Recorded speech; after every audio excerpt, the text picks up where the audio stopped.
do it on your own and do it well. You have to just totally put yourself in the Lord's hands and say, guide us, direct us. And we have great partners in Haiti. When other agencies were having difficulties getting food in and things like that, we had a warehouse already there because of our children's feeding program that we had just restocked. Our country director had just arrived in Haiti 2 days before the earthquake, rode out the quake on the balcony of a home, and then was able to hit the ground running and immediately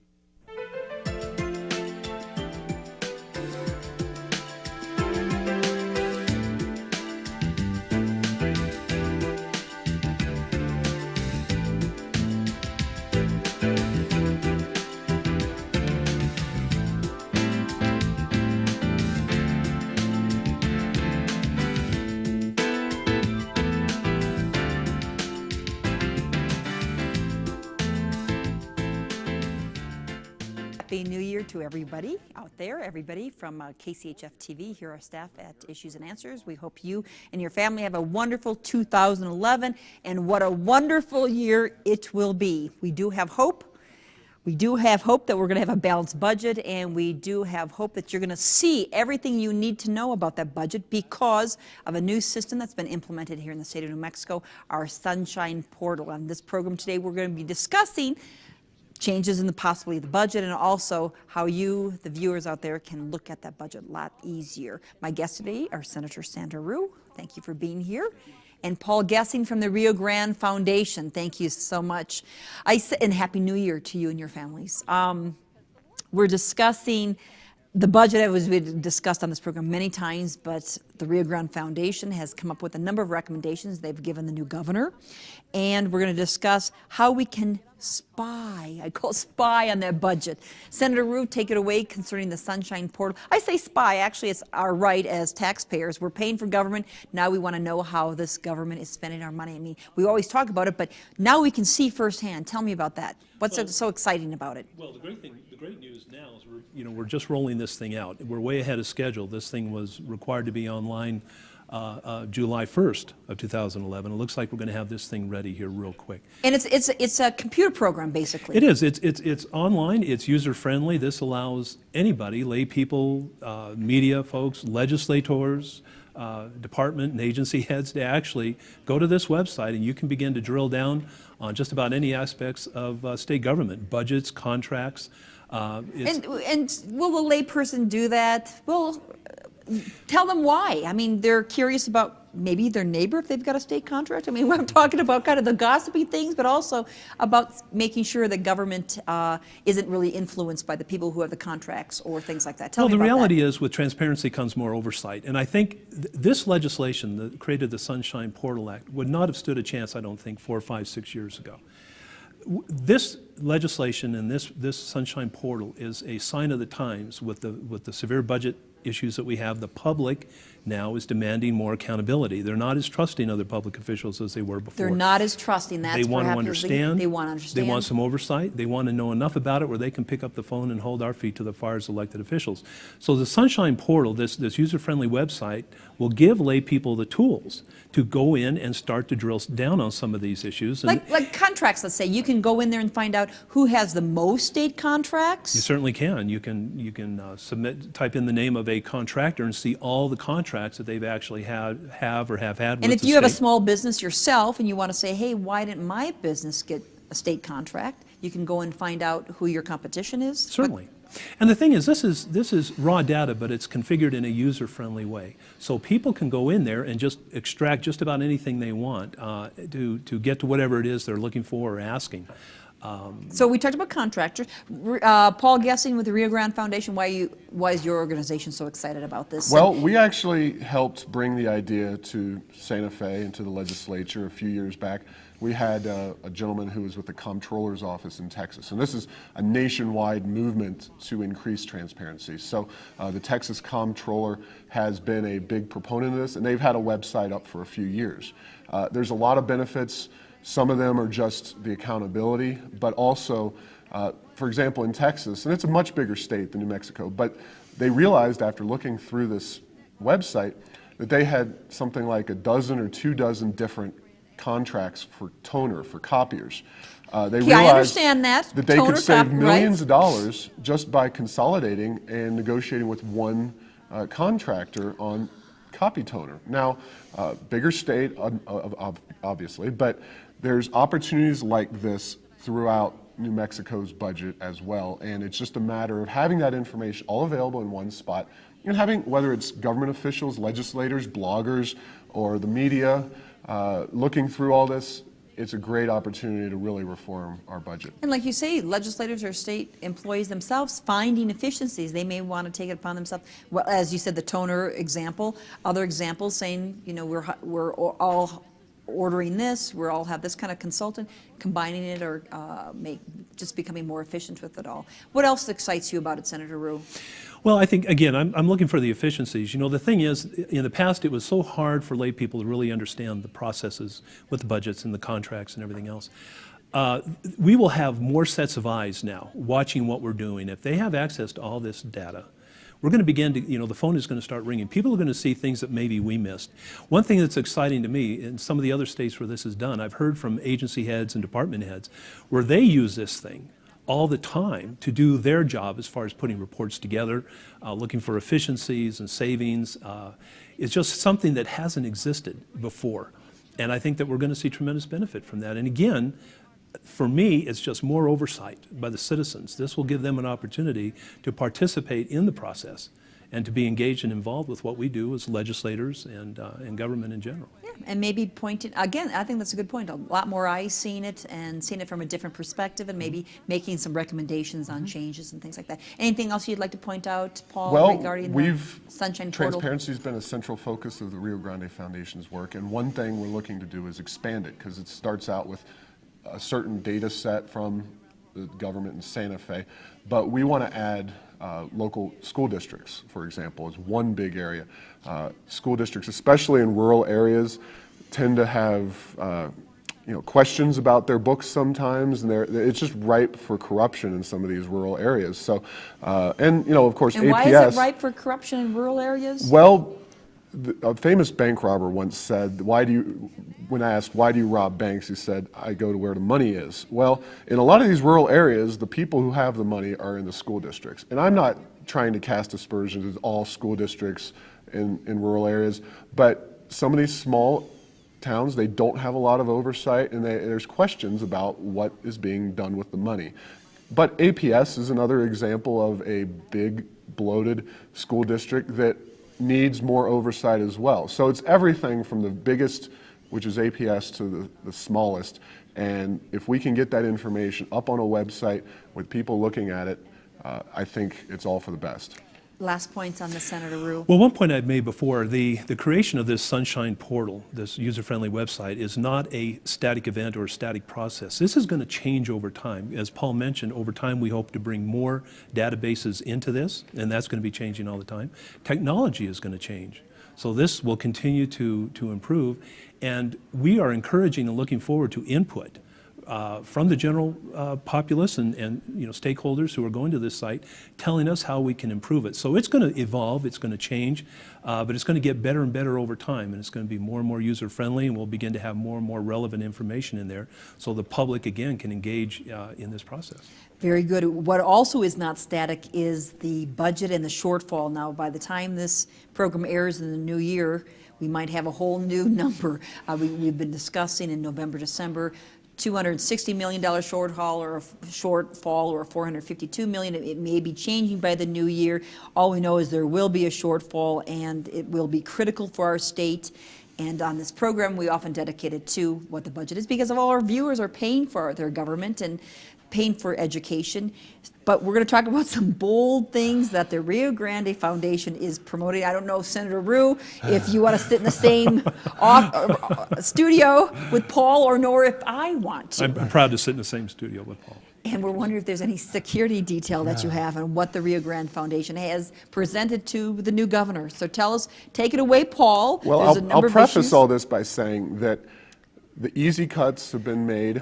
The stimulus money has gone away, and the new governor faces tough choices. And these are tough and possibly unpopular. unpopular. And these are also choices that you can either make them and make them permanent going into the future, or try 1-year fixes, which I don't believe that 1-year fixes. 1-year fixes are why we're here now, doing this again after years of supposedly cutting the budget. In special sessions, cutting the budget, Exactly. a lot So of effort. we threw out some ideas. Some of them I think are actually pretty straightforward, simple, no-brainer type stuff.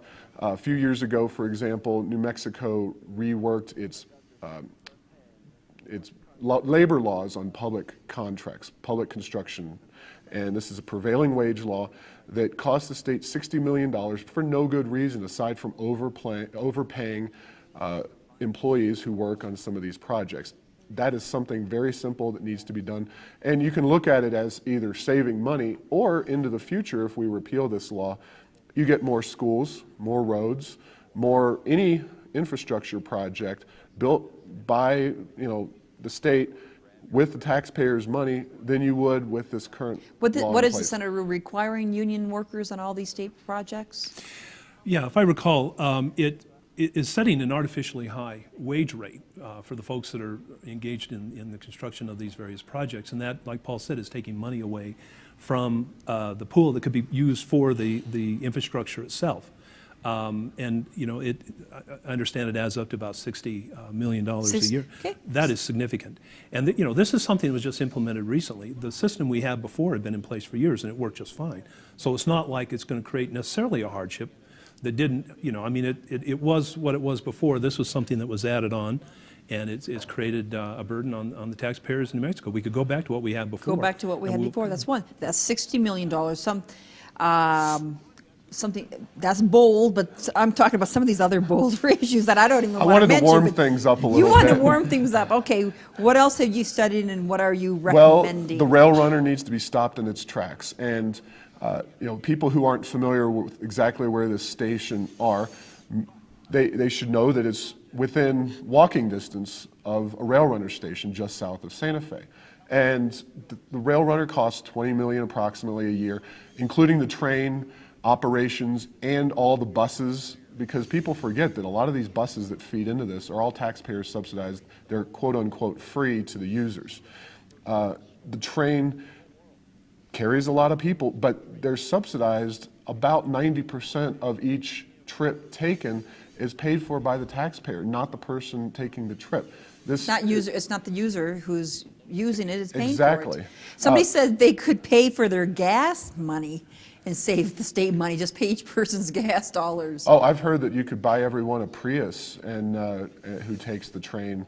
Now, we have to understand that what we're talking about is only operations. It costs $400 million to build and all this, put it together. That's not factored in that, nor is the future infrastructure costs, because after 30 years or so, you have to buy new train sets, you have to rework the tracks. This is another $400 million that is not even being accounted for. So we're talking a lot of money. And I figure stop digging the hole sooner rather than later. It's less painful now. I know it's not an easy cut. But this, as I said, I was talking about this location of the studio. I could not take the train up from Santa Fe because I would have to get here 2 hours ahead of time and not leave for another 3 hours after we're done taping because of the train schedule is so bad. It's only good if you're a government worker who gets to work at 8 a.m. and comes home at 5 or 5:30, or a tourist who's totally flexible. For a lot of people, it's not reasonable to take the But train. they're paying for it. But They're paying for it, and not to mention folks in Clovis, in Las Cruces, in Hobbs, Farmington, et cetera, who are also paying for it, who are not benefiting. Senator Rue? Well, I think it's an interesting discussion to have. I think public transportation, if you look at it nationally, it doesn't pay for itself. The question is, I think, is New Mexico ready for a taxpayer-subsidized public transportation system configured in the way it is with a rail runner from Belen to Albuquerque or Santa Fe? That's a discussion we need to have. I mean, are we ready for it, and are we prepared to subsidize it? We have it. It's here. Well, there's an opportunity here now perhaps to go back and take another look at it, as many things that we do. I mean, we should be going back and taking a look at some of the things we've done in the past. Do they work? Are they cost effective? Sometimes you have to pull the plug. We're talking about user. What about increasing the tickets, Paul? I mean, instead of $9, $6, $9, whatever it is, one Yeah, way? there's a limited 50 to- curve associated with that. People have done economic curves and shown that as you start to raise the price, of course, ridership decreases dramatically. And, quite frankly, people are using the train now because to them, their sole individual cost that they pay for a ticket is still cheaper than driving an automobile. But if you factored in all the costs, no one's going to pay $40 a trip to come to Santa Fe when they can drive up for a few dollars of gas. Raising the state college tuition. This is another tough one. And we've found in our research, and the Legislative Finance Committee has found, that higher education is an extremely bloated area of New Mexico's overall budget.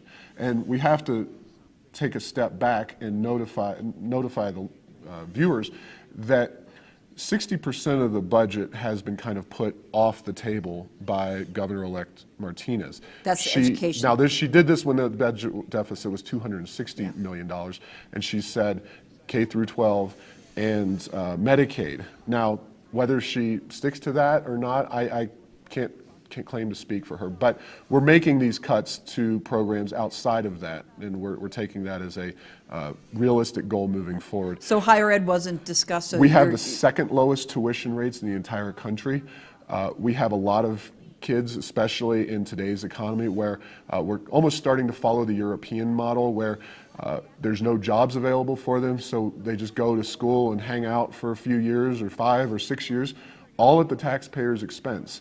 Now, we're in favor of kind of slowly increasing tuition as budgetary needs and everything allow, but there's no reason why we should be charging kids who are going to college $1,300 or $1,700 a year while the taxpayers are picking up $2,300 or $2,500 for that tuition. I think the benefits of a college education, while they do have some for an educated society, we all want that. In a tough economy, we're dealing with $450 million budget and a budget of $5 billion. A big chunk of that, we need to make tough decisions, and one of those is to make sure that kids who are going to school for higher ed need to think they have career options and need to be academically able to achieve a degree, not just spending time hanging out and drinking at the frat house. Senator Rue?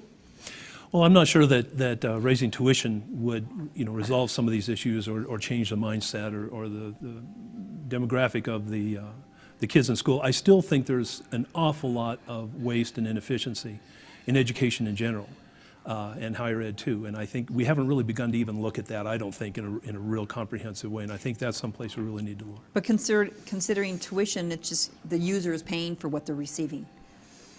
In terms of if they want a college degree, they need to take out of their own funds and pay for their college degree. Well, and we have the lottery scholarship, of course. We have some avenues for students to move on and get to college. I have some real issues about creating any kind of barriers, more barriers or obstacles for kids that really want to attend school. Why they're there and such as all that is something we can discuss, but I really think that we need to continue to move the kids that are willing to go to college into that, and not I'm not sure raising tuition is going to accomplish that. And I'm not saying that the solutions that I'm providing here are the be-all, end-all. I don't have inside the budget-making process authority like Senator Rue and some of the folks working in the administration. They're going to have a lot better ability to go in and use a fine-tooth comb to kind of parse out what is being used effectively and not effectively in terms of resources.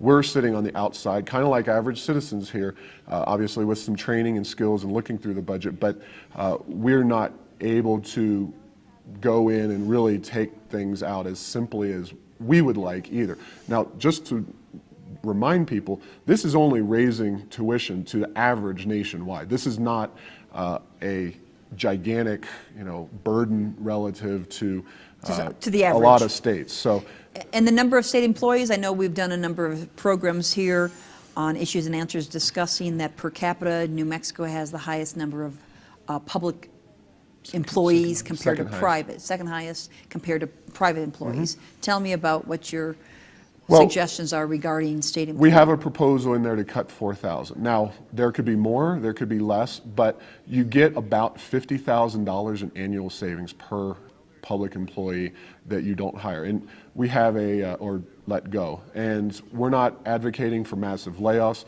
What we are advocating for is government workers turnover, voluntarily retire, leave for other jobs, et cetera, at about 7% annually. We're advocating for letting most of those people go ahead and retire, and through attrition, allow the budget to be reduced in that way. And it will be up to the Martinez administration and the folks in Santa Fe and the legislature and whatnot to make sure that as people leave critical functions, that those critical functions are then filled by somebody who's qualified or can be trained to do that.